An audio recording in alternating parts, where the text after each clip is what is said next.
Gospel of Matthew.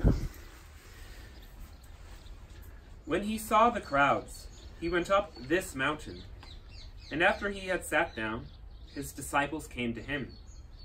He began to teach them, saying, "Blessed are the poor in spirit, for theirs is the kingdom of heaven. Blessed are they who mourn, for they will be comforted. Blessed are the meek, for they will inherit the land. Blessed are they who hunger and thirst for righteousness, for they will be satisfied. Blessed are the merciful, for they will be shown mercy. Blessed are the clean of heart, for they will see God. Blessed are the peacemakers, for they will be called children of God. Blessed are they who are persecuted for the sake of righteousness, for theirs is the kingdom of heaven.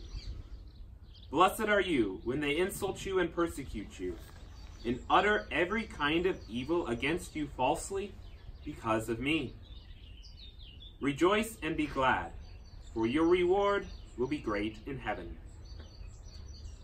The Gospel of the Lord. Praise to you, Lord Jesus Christ.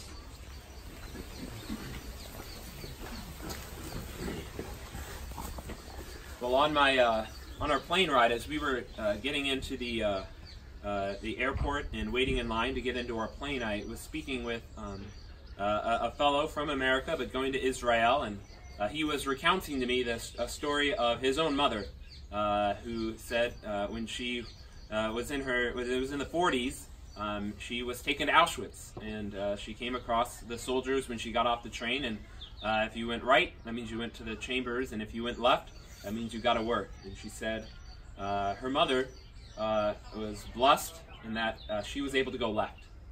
She stayed alive, and this is the first, this is the first person I'm talking to as I'm getting on my airplane, and just sort of brought a realness to where we're at. And so Jesus, he comes and he preaches peace. And what the gentleman said is, he said, this conflicts and these wars that are happening in the Middle East and on America and throughout the whole world, he said they'll end when the Messiah comes. And I didn't have an opportunity to tell him, but what I wanted to tell him was, obviously the Messiah has already came, right? And he has brought a peace, but it's not a sort of peace that we would expect in terms of a lack of international conflict. It's a much greater peace that respects our free will. It's a peace of the heart.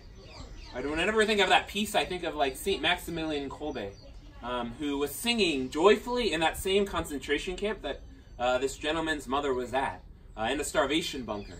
And so that's the one thing the Nazis could not stand, was all of the joy. Right? And there is a man who truly understood what it meant to be blessed by God.